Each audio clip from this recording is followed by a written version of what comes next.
প্রিয় দর্শক, green view clinic টেলিপ্রেসক্রিপশনে আপনাদের সবাইকে সাদর আমন্ত্রণ। হ্যাঁ দর্শক, আজ আমরা কথা বলবো বোন ম্যারো ট্রান্সপ্লান্ট নিয়ে। আপনারা সবাই জানেন ব্লাড ক্যান্সারের চিকিৎসা খুব ব্যয়বহুল এবং কষ্টসাধ্য, এবং এই ব্লাড ক্যান্সারের জন্য একমাত্র নিরাময়যোগ্য চিকিৎসাই হলো বোন ম্যারো ট্রান্সপ্লান্ট অথবা অস্থিমজ্জার সংযোজন। হ্যাঁ, আমরা এই বিষয়ে আজকে বিস্তারিত জানব। আমরা এই বিষয়ে বিশেষজ্ঞ পরামর্শ দেওয়ার জন্য স্টুডিওতে আমন্ত্রণ জানিয়েছি বিশিষ্ট haematologist professor doctor ABM Yunus. তিনি হেমাটোলজি বিভাগে বঙ্গবন্ধু শেখ মুজিব মেডিকেল ইউনিভার্সিটির অধ্যাপকের দায়িত্ব পালন করছেন। স্যার, আপনাকে স্বাগত আমাদের স্টুডিওতে। ধন্যবাদ স্যার, প্রথমে আমরা যে বিষয়টি আপনার জানতে চাইব যে বোন ম্যারো ট্রান্সপ্লান্ট আমরা জানতাম যে আমাদের দেশে হয় না, দেশের বাইরে অধিকাংশ রোগী চলে যাচ্ছে, এবং এই জন্য অনেক অর্থের প্রয়োজন হয়, অনেক গরিব রোগী থাকে, তারা চিকিৎসা থেকে বঞ্চিত হচ্ছে। তো সেই ক্ষেত্রে আমাদের বাংলাদেশে এই বোন ম্যারো ট্রান্সপ্লান্ট করার ব্যাপারে আপনাদের কোনো কার্যক্রম আছে কি না? ধন্যবাদ, অত্যন্ত চমৎকার একটি প্রশ্ন করেছেন। এখনও সিংহভাগ রোগী ব্লাড ক্যান্সারের একমাত্র নিরাময়যোগ্য চিকিৎসা বোন ম্যারো ট্রান্সপ্লান্ট করার জন্য দেশের বাইরে চলে যায়। কিন্তু অনেকেই জানেন না যে আমাদের এই কার্যক্রম বাংলাদেশে ইতিমধ্যে শুরু হয়েছে। 2014 সাল থেকে ঢাকা মেডিকেল কলেজে অটোলোগাস ট্রান্সপ্লান্ট শুরু হয়েছে। অবশ্য ওরা খুব বেশি দূর আর এগোতে পারেনি, এখন আলোচনা করতে পারেনি। কিন্তু এরপরে যে ডেভেলপমেন্টটা হয়েছে, CMH কম্বাইন্ড মিলিটারি হসপিটাল এবং অ্যাপোলোতেও এই বোন ম্যারো ট্রান্সপ্লান্ট শুরু হয়েছে।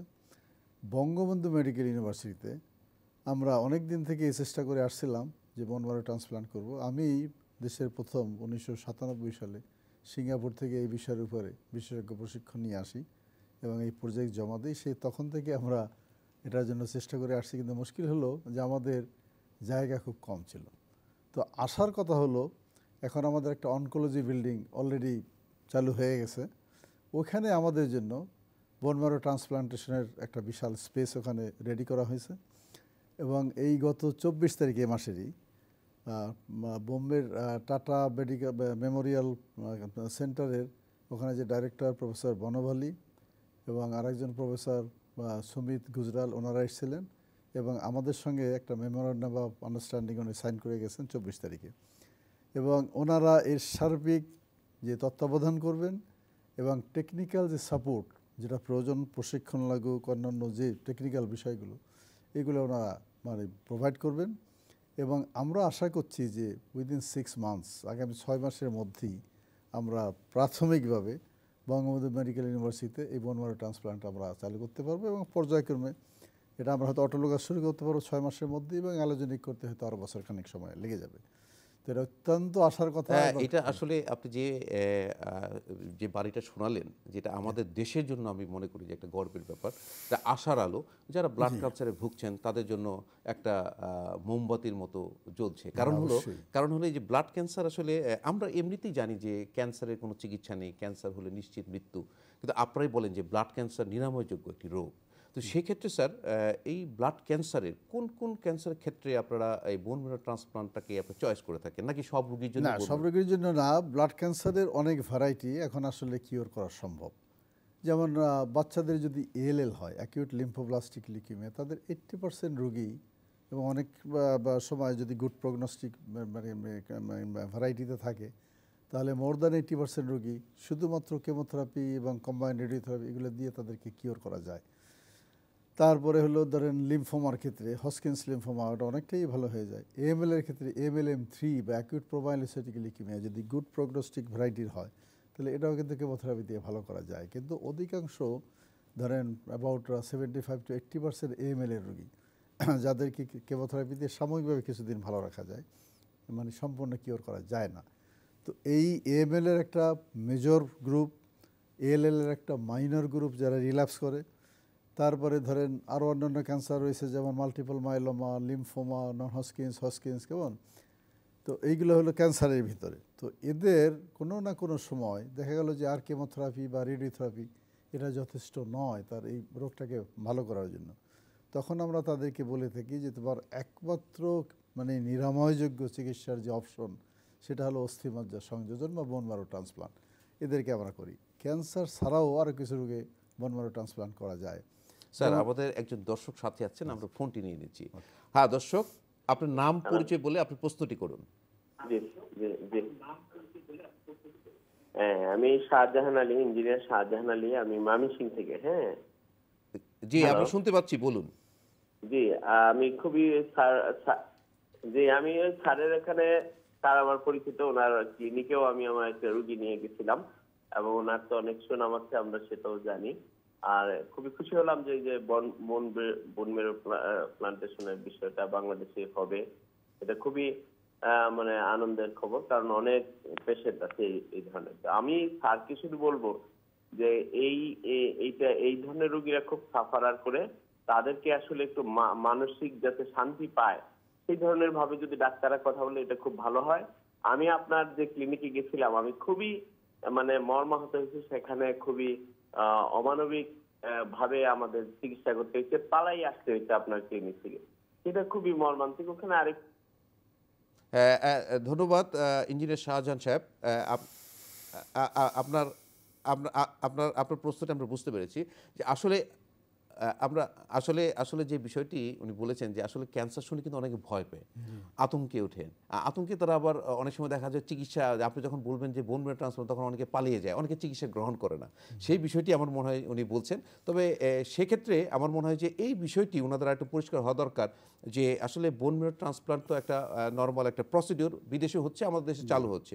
এটা অত্যন্ত আশার হলো এবং আমরা আশা করি যে আমরা আমরা আমরা যে বঙ্গবন্ধু শেখ মুজিবুর রহমান অচিরেই, আপনি বলেছেন 6 মাসে শুরু হবে, এটা আমাদের জন্য একটা আশার আলো। আমি স্যার আপনার কাছে যে বিষয়টি জানতে চাচ্ছি যে আসলে এটা প্রসিডিউরটা কি, যেমন সবাই ভয় পায়, এটা কি আসলে কোনো ধরনের অপারেশন কিনা, বা কি করে বোন ম্যারো না, ট্রান্সপ্লান্ট করা আসলে হয়? এটা একটা মিসকনসেপশন রয়েছে যে বোন ম্যারো ট্রান্সপ্লান্ট, তার মানে বোন ম্যারো, ওই যেমন কিডনি ট্রান্সপ্লান্ট করতে হলে একটা কিডনিকে মানে অপারেশন করে ফেলে দিয়ে আরেকজন ভালো মানুষের কিডনি ওখানে যোগ করে দেওয়া হয়, কেমন ওখানে লাগিয়ে জি দেওয়া হয়। জি আসলে এখানে এরকম অপারেশনের বিষয়টা এরকম না। বোন ম্যারো আর বোন তো সমস্ত শরীর রয়েছে, আমাদের হাড্ডি সমস্ত শরীর, এবং এই হাড্ডির ভিতরে যে মজ্জা রয়েছে সেই মজ্জার ভিতর থেকে তৈরি হয় রক্তের কোষগুলো। রক্তের যে কোষ, 3টা কোষ আছে, লোহিত কণিকা, শ্বেতকণিকা, অনুচক্রিকা, এবং আরও কিছু কোষ, সাপোর্টিং কোষ রয়েছে, যেগুলো অস্থি মজ্জার ভিতরে সমস্ত শরীরের যেখানে যেখানে হাড্ডি আছে তার ভিতরে মজ্জা আছে, সেই মজ্জার ভিতরে তৈরি হয়। এখন অপারেশন করে আমি যদি হাড্ডি ফেলে দিই, তাহলে তো মানুষই দেখলো না, না। তাহলে তো আর সেল তৈরি হচ্ছে না। Right. জি না, এখন তো এটা তো স্ট্রাকচারালিও সম্ভব না। একটা মানুষের সমস্ত বডি থেকে হাড্ডি কী করে রিমুভ করবে, করা সম্ভব না।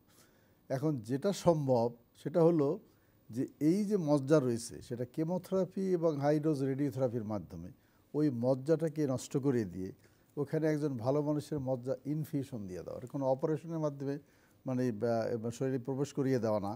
এটা বোন ম্যারো কালেকশন করে ওই সেলগুলো ব্লাড ট্রান্সফিউশনের মতোই তাকে ট্রান্সফিউশন করা। কেমন, জাস্ট আমি একটা এক্সাম্পল বলি, যে আপনি যদি একটা জমিনে মানে ফসল করতে চান, তাহলে সেখানে আপনাকে আগাছা মুক্ত করতে হবে, এবং এই নতুন যে মানে চারা বপন করা হবে সেটার জন্য একটা সুস্থ পরিবেশ লাগবে। কেমন, মাটিটা ওইরকম জি লাগবে, এটা মাটিটা সার দিতে হবে, পানি দিতে হবে। জি এই প্রিপারেশন। তো এখানে এই বোন ম্যারোটাকে ওই আগাছা মুক্ত করার মতো আগের যে ক্যান্সার কোষগুলো ছিল বা অন্যান্য আরও যে আগাছা ছিল সেটাকে মানে সম্পূর্ণ মুক্ত করার জন্য হাই ডোজ কেমোথেরাপি দেওয়া হয়, এবং কোনো কোনো ক্ষেত্রে রেডিওথেরাপি দিয়ে ওটাকে ক্লিন করা হয়। তারপরে ওই বীজ বপন করার পরে মতো অবস্থা একজন সুস্থ মানুষ যার বোন ম্যারো তার সঙ্গে মিলে যায়, তার থেকে বোন ম্যারো সংগ্রহ করে ওটাকে প্রসেস করে ব্লাড ট্রান্সফিউশনের ওই ব্যাগের মধ্যে করে ট্রান্সফিউশন দেওয়া হয়। ব্লাডের সমস্ত জায়গায় এসে ছড়িয়ে যাবে, গিয়ে তার জন্য সুটেবল জায়গা কোথায় আছে সেখানে গিয়ে সে সেটেল হবে। তো তার জন্য সুটেবল জায়গা হলো অস্থি মজ্জা। সমস্ত শরীরের ভিতরে যে মজ্জা যে জায়গায় ছিল, যেটাকে ধ্বংস করা হলো, ওই জায়গাটা হলো তার জন্য ক্ষেত্র। ওই ক্ষেত্রে গিয়ে সে ওখানে গিয়ে থেমে যাবে। না, তাহলে তো স্যার আমরা জিনিসটা অত্যন্ত পরিষ্কারভাবে বুঝতে পারলাম যে এটা আসলে কোনো অপারেশন নয়, যে আমরা যেরকম ব্লাড দিই বা স্যালাইন দিই সেরকমভাবেই বোন ম্যারোটা কালেক্ট করে তাকে যার সাথে মিলে সেই বোন ম্যারোটা কালেক্ট করে তার ইনফিউশনের মাধ্যমে তার ভিতর ঢুকে দেওয়া হচ্ছে, এবং এই বোন ম্যারোটি নিজের মতো করে যেখানটা আপনারা পরিষ্কার করেছেন সেখানে এসে জমা হয়, মানে সে শরীরে ঘুরতে থাকবে, তার জন্য সুটেবল জায়গা যে পাবে সে ওখানে থেমে যাবে। জি এবং ওখানে থেকে থেমে গেলে পরে ওখানে তার জন্য নিউট্রিশন আছে, তার জন্য মানে গ্রো করার মতো তার পরিবেশ আছে, সে ওখানে থেকে আস্তে আস্তে গ্রো করতে থাকবে। 2-3 সপ্তাহের ভিতরে ওই আমরা যে বীজ বপন করার মতো যে চারা গজাবে, কেমন ওই 2-3 সপ্তাহের মধ্যে সে তার মানে চারা গজানোর মতো অবস্থা, এই যে নতুন কোষগুলো তৈরি হবে। কেন সে পর্যন্ত এই বোন ম্যারো রোগীর শরীরে কিন্তু কোনো কোষ নাই, আমরা তো মেরে ফেলেছি আগে। জি তার মানে রেড সেল নাই, তার হোয়াইট সেল নাই, তার প্লেটলেট নাই, এখন তাহলে সে কীভাবে বাঁচবে? এটা খুব ক্রিটিক্যাল একটা সিচুয়েশন। জি তার প্রতিরোধের কোনো ব্যবস্থা নাই, রক্তক্ষরণ ঠেকানোর কোনো ব্যবস্থা নাই, তার চলার মতো তার কোনো রক্তও নাই। এখন কি হবে? তাকে কাচের ঘরের ভিতরে একটা স্টেরাইল জীবাণুমুক্ত একটা পরিবেশে পজিটিভ প্রেশার ভেন্টিলেশন দিয়ে তাকে ওখানে রাখা হবে এবং ওখানে কোনো ধরনের কন্টামিনেশন যাতে না হয়, মানে কোনো ব্যাকটেরিয়া থাকবে না তো ভিতরে। কোনো জীবাণু যাতে ওখানে প্রবেশ করতে জি। না পারে সেই ব্যবস্থা করে তাকে 3 সপ্তাহ ধরে বাঁচিয়ে রাখতে হবে খুব কেয়ারফুলি। এবং এর মধ্যে এই যে বীজ বপন করা হলো অস্থিমজ্জা, এরা গ্রো করবে। 3 সপ্তাহ পরে তার এই সেলগুলো গ্রো করতে শুরু করবে। আমরা মাস দেড়েকের মধ্যেই দেখা যাবে যে মোটামুটি তার সেল গ্রোথ হয়ে গেছে এবং সে নিজে নিজে চলতে পারছে। তার মানে স্যার 3 সপ্তাহ থেকে একটা ইনকিউবেশন পিরিয়ড, মানে একটা আপনি একটা এমন একটা জায়গায় রাখা হবে যেখানে কোনো কন্টামিনেশন থাকবে না, ব্যাকটেরিয়া থাকবে না, জীবাণু থাকবে না। Right. এবং যেহেতু এটার আসলে যেহেতু হোয়াইট সেল নাই বা প্ল্যাটলেট নাই, মানে তার রোগ প্রতিরোধ ক্ষমতা নাই, সেই কারণে যাতে ব্যাকটেরিয়ার কোনো কন্টামিনেশন না আসে, সেই কারণেই এই ব্যবস্থাটা। এক্স্যাক্টলি। স্যার এখানে আমার একটি প্রশ্ন, যে আপনি বলেছেন যে বোন মেরো কালেক্ট করে তাকে দিয়ে দেওয়া হবে, তো আমরা স্যার বোন মেরো কালেকশন কার কাছ থেকে করব, মানে কিভাবে করব, আচ্ছা, বা এটা- এই সিলেকশন রাইট, পদ্ধতিটা এটা কি? ডোনার সিলেকশন করতে Donor হবে। selection হ্যাঁ, পদ্ধতি। সবচেয়ে ভালো হলো তার ভাই বোন। ভাই বোনের ভিতর থেকে যদি তার সাথে মিলে যায়, এটা গ্রুপ মিলা নয়। এটা অনেকেরই ধারণা যে একই গ্রুপের না হলে বোধহয় দেওয়া যাবে না, বা একই গ্রুপের যদি ভাই বোন থাকে তাহলে বোধহয় তার থেকে বোন মারা নেওয়া যাবে। বিষয়টা তা না। গ্রুপ যদি ভিন্নও হয় কোনো প্রবলেম নাই। তো তাকে মিলতে হবে যে এই ছেলে টিস্যু টাইপিংয়ে যেটা আছে, তার শরীরের ভিতরে কিছু এই বোন মারোর ট্রান্সপ্লান্টের জন্য কিছু অ্যান্টিজেন আছে, যেটাকে আমরা এই ছেলে টাইপিং বলি। এই ছেলে টিস্যুর কোষের সাথে কোষ যদি মিলে যায় তাহলে পরে তারটা আমার নেওয়া যাবে। এবং মেলার কতগুলো লোকাস আছে, ABCD আর DQ ইত্যাদি। এই এই লোকাসগুলোতে যদি 100-এ 100 মিলে যায় তাহলে এটাকে বলা হয় ফুললি ম্যাচ ডোনার। তাহলে ভাই বোনের মধ্যে থেকে যদি ফুল ম্যাচ ডোনার পাওয়া যায় তাহলে তারটা যদি ওই ভাইকে দেওয়া হয় বা বোনকে দেওয়া হয় তাহলে পর এর রেজাল্ট এক্সিলেন্ট। তখন এর শরীর এটাকে গ্রহণ করে, এটার সাথে ঠোকাঠুকি হয় না, কেমন, এবং এটা খুব দ্রুত ওখানে গিয়ে ওই বীজ বপন করলে পরে তার যে প্রোডাকশন এটা মানে তৈরি করে এবং সে মোটামুটি সুস্থ হয়ে যায়। তো এখন ভাই বোন তো সবার তো ভাই বোন এরকম থাকে না। এখন যাদের ভাই বোন বেশি আছে তাদের একটা অ্যাডভান্টেজ আছে, মানে 4 জন যদি ভাই বোন থাকে তাহলে সম্ভাবনা যে একজন মিলে যাবে। যদি একজনই মনে করেন রোগী এবং একজনই তার ভাই এক আছে আর কি, ভাই বা আছে, বোন আছে, জি। তো এখন তার মেলার নাও সম্ভাবনা মিলতে আসলে পারে। কম, তাই না? মানে স্যার ভাই বোন হলেই যে মিলবে এমন কোনো না, এমন কোনো কথা কারণ নেই, নেই, কথা জি। নেই। ওই বললাম যে এই মানে ছেলে টাইপিংটা টাইপিংটা 4 জনের মধ্যে একজন মেলার সম্ভাবনা। আপনার যদি আরও বেশি থেকে 8 জন যদি থাকে তাহলে 2 জন মেলার সম্ভাবনা, জি। মানে এটা হলো প্রবাবিলিটি আর কি। এখন যার 1 জন 2 জন আছে তার মিলতেও পারে নাও মিলতে পারে। সেক্ষেত্রে উনি কী করবেন? সেক্ষেত্রে রিলেটিভদের কাছ থেকেও নেওয়া যায়, বাবা মা আছে আর অন্যান্য যারা আছে তাদের কাছ থেকেও নেওয়া যেতে পারে। বাট এখানে ফুললি ম্যাচ করার সম্ভাবনাটা খুব কমে যায়। তো এখন যদি ধরেন 50% ম্যাচ করে এরকম যদি পাওয়া যায়, হ্যাপ্লো আইডেন্টিক্যাল যদি হয়, তাও মন্দের ভালো ওষুধপত্র দিয়ে তাকে মোটামুটি করা যায়। আর সবচেয়েতে মানে উত্তম হলো যদি টুইন হয়, স্যার যমজ একজন ভাই। স্যার একজন দর্শক আমাদের সাথে আছেন, আমরা প্রশ্নটি নিয়ে নিই। প্রিয় দর্শক, আপনার নাম পরিচয় বলে আপনি প্রশ্নটি করুন। আচ্ছা, মোহাম্মদ মানিক মিয়া গাইবান্ধা থেকে বলছি। জি বলুন। আচ্ছা, আমাদের মানব দেহের বোন মেরুটাই মেইন না ব্লাডটাই মেইন? যদি ব্লাডটাই মেইন হয় তা আমরা ব্লাড কেন ডোনার বা মানুষকে দেই কেন? আপনার প্রশ্নটি আমি বুঝতে পারিনি, আবার বলুন। আমার প্রশ্নটা হচ্ছে যে আমাদের মানব দেহের বোন মেরুটাই মেইন না ব্লাড গুলো মেইন? যদি ব্লাডটাই মেইন হয়, প্রধান হয়, তা আমরা ব্লাড ট্রান্সফার করি কেন? Thank you.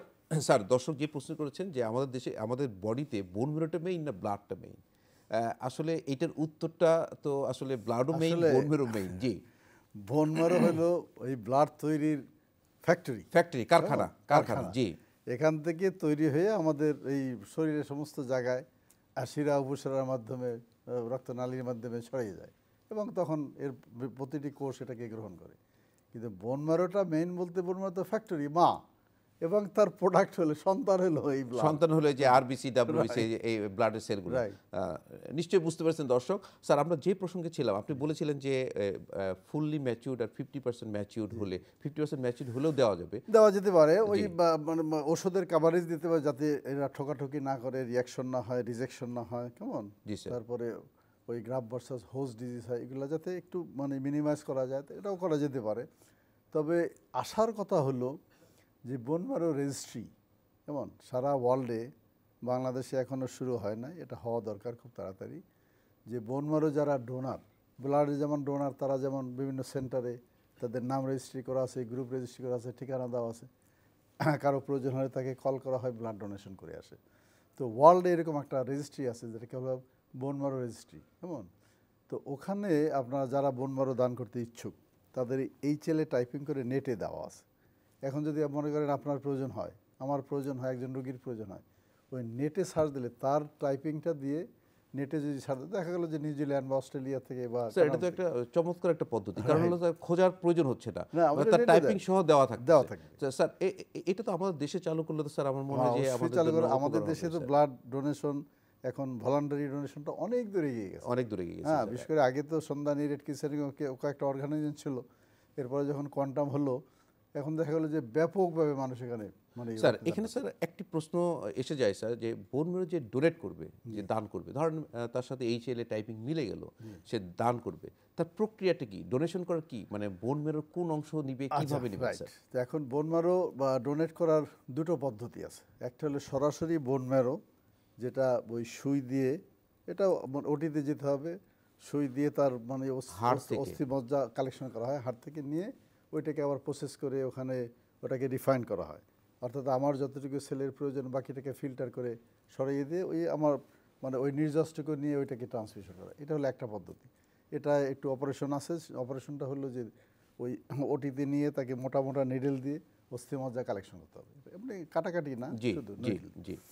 2 নম্বর প্রসেসটা ইজি, সেটা হলো রোগীর শরীর থেকে এই মাতৃকোষ, বোন ম্যারো থেকে আমি যে কোষগুলো আমরা ডিজায়ার করেছিলাম, মাতৃকোষগুলো স্টেম সেল, তো এই মাতৃকোষ আমরা বোন ম্যারো থেকে মোবিলাইজ করতে পারি। একটা ইনজেকশন আছে, ইনজেকশন দিলে বোন ম্যারো থেকে এই কোষগুলো পেরিফেরাল ব্লাডে চলে আসবে, তখন একটা মেশিনের মাধ্যমে এটা আমরা কালেকশন করে একটা ব্যাগে নিতে পারি, কোনো অপারেশনের প্রয়োজন নেই, মানে মেশিনের মধ্যে আমরা ব্যাগে নিচ্ছি। ব্যাগে নিচ্ছি। জি। ওই ব্যাগে নিয়ে ওইটাকে আবার আমরা ট্রান্সমিশন দিয়ে দিলাম রোগীর শরীরে, তাহলে সে দান করতে পারবে। ওই রক্ত দান করার মতোই একটা পদ্ধতি।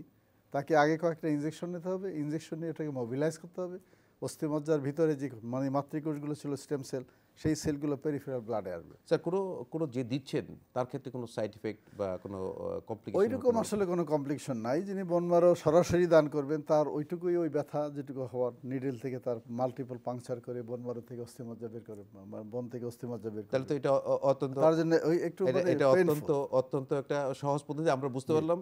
প্রফেসর ডক্টর ABM ইউনূস, আপনাকে অনেক ধন্যবাদ মূল্যবান পরামর্শের জন্য। আমার মনে হয় যে বোন ম্যারো ট্রান্সপ্লান্টের ব্যাপারে আমরা কিছুটা হলেও আপনার কাছে জানতে পারলাম। আপনাকে ধন্যবাদ। আপনাকে প্রিয় দর্শক, আপনাদের সবাইকে ধন্যবাদ। বোন ম্যারো ট্রান্সপ্লান্ট সম্পর্কে আমরা জানলাম। আমার মনে হয় এটা আপনারা এই পদ্ধতিতে আগালে যারা ব্লাড ক্যান্সারে ভুগছেন তাদের জন্য সুবিধা হবে। দর্শক ভালো থাকুন, সুস্থ থাকুন, চ্যানেলের সঙ্গেই থাকুন।